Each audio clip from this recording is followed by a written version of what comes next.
So I was going to do this again the other day, and I just ended up not doing it. But I want to do it again now. I'm going to take a look under here and see what we find for developing tubers, just to get a sense of where we're at. So right off the bat here,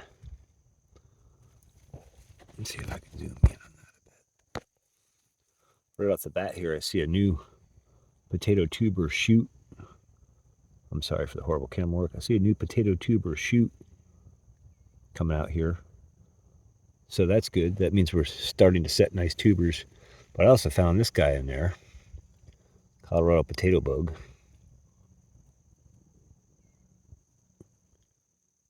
So we'll just pull him out, stomp him out. And I don't want to disturb these too much as they're developing. But we'll take now we're another third of the way down the block.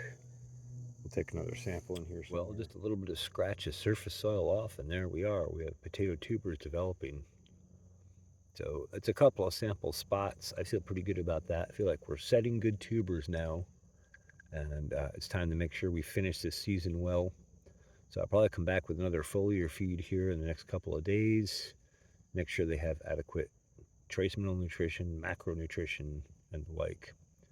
I might even add an inoculant dosing with that again, just to keep things fully vigorous. But nice to see our potatoes are developing, and we're headed near the end of the season. Theoretically, we only have 3 weeks left for these to finish. We'll see what they actually do, and we'll judge it by the state of the plant. Well, now here it is later in the day. Thought I would try and catch an afternoon shot of pollinators, but I might be a bit too late. The sun is already pretty well out of this block. Quite a bit of shade in here. But this side still got some sun in it, and this side is the side that has more vigor and growth. And honestly, part of the reasoning for that might be the greater amount of sunlight it receives. I'm not sure on that, but it's a good theory.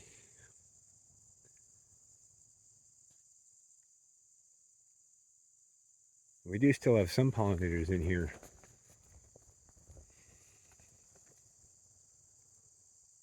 But you'll note that there's not nearly as many as there was earlier this morning. And I don't know if that's because the pollinators have depleted it, or they've moved on to other resources, or if it's the time of the day. This time of day, later in the day, plants tend to be transporting sugars down to the roots, whereas in the morning they tend to be transporting sugars up.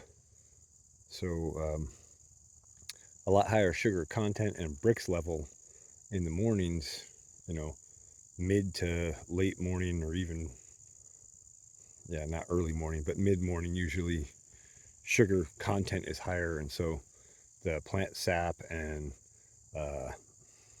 nectar and all that kind of stuff would be a higher sugar content, and that would draw the pollinators in. If you don't know, a honeybee will not visit a flower that is less than 7 Brix. So there has to be a certain threshold sugar content for a honeybee to even visit a flower to make it worth their while. So I just thought I would do a quick follow-up here in the afternoon so you can see the difference per time of day for activity. And I'll just shut up a minute here and let you have a listen. You can hear there's a big difference between now and earlier.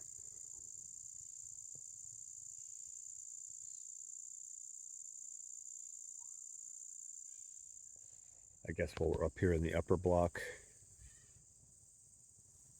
I'll just show you briefly. There's quite a few cherry tomatoes starting to come on here, hiding amongst, not really quite ripe yet, but ripening, and hiding amongst all the turmeric and holy basil and all that kind of stuff. So you can see there's quite a few that have ripened and fallen off just because I haven't gotten here to harvest or check on them. And our turmeric is taking off pretty nice now with the moisture. I have a feeling that's just going to have to come back to the lab, because I don't see how that's going to finish between now and October. Usually we'd be setting large flowers by now. So, yeah. But anyway, all in all, not a bad season considering all the hurdles I've been through, all the problems and issues I've had, tractors breaking and computers breaking and jobs breaking and pretty much every catastrophe you can have land under your feet has happened to me, and I've managed to stumble through it so far. I'm hoping I can do a better job of lining up for next year and take this off-season period to get things aligned more right and be set up for a really nice season for 2025 and actually demonstrate, like I was talking about earlier in the spring, how regenerative ag should be done with plant sap testing and good soil analysis and good procedures and planning and protocols and all that sort of stuff. So I hope you'll stay tuned and follow on through as the seasons go on. I'm only going to get better at this. I'm only going to get better at sharing this. And the farm is only going to get better because it'll have time to grow. I guess while we're here, we're just checking on these tarragon plants. These have really exploded nicely since I last gave you an update on them. We got lots of nice growth on, and they've spread out nice. And actually, I can take new propagation from these, and I likely will take some propagation from these to bring back into the lab in the fall, and then I can amplify the quantity, the number, for next season. We'll have a bigger block of tarragon, and maybe by then we'll have enough tarragon growing that we can actually sell to restaurants or some sort of outlet.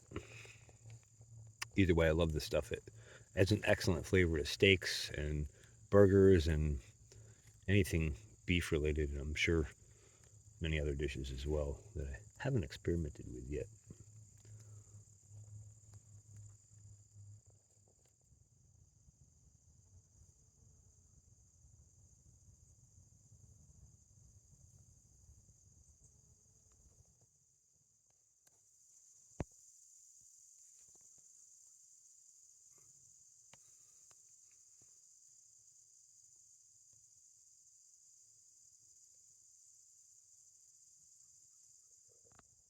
Just a quick shot here in the upper block, having a little bit closer look at things, and I do see some ripening tomatoes coming on, so that's encouraging.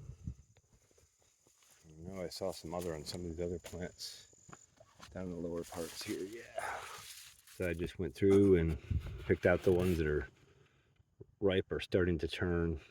These riper ones I picked yesterday, the day before, so they've had a day or two to ripen.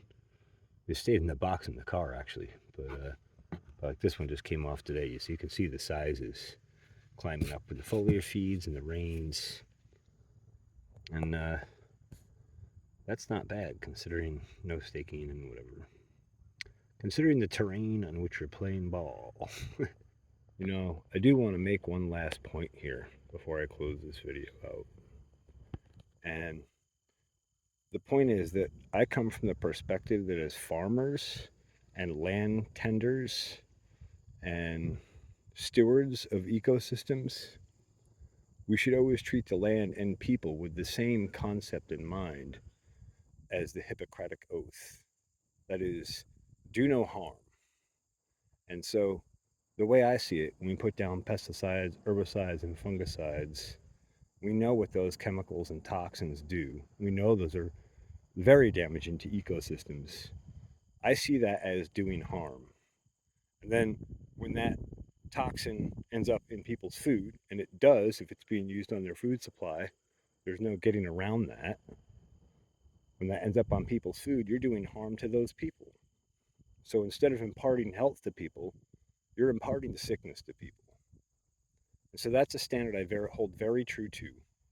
And it's part of why I'm willing to lose a crop rather than spray a pesticide on. Because I can either kill those bugs right now and then be making people sick ongoing for a long time, or I can lose that crop, learn that lesson, and learn how to master that crop and that pest management without the use of pesticides, chemicals, and poisons, And then that gives me an advantage for next time. And it makes me stronger and better. And it makes our ecosystem stronger and better. And it makes everyone who eats out of our farms or ecosystems stronger, better, and healthier. So that's a perspective that I hold very true to my heart and I find very important. And you won't hear me violate it on this channel. If I do, I'll have to quit doing what I'm doing because that's how important it is to me. There they are already. These deer are so bold. I'm gonna scare the crap out of them.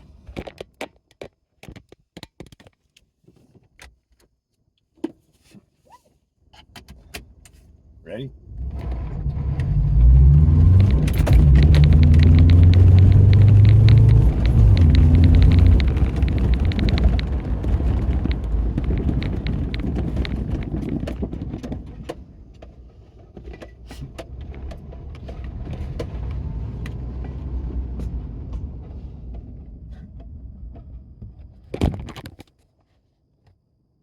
Oh, they ran off in the woods. There's that beautiful sunset.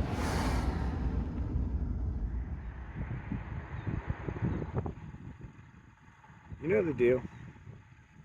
You always reap what you sow.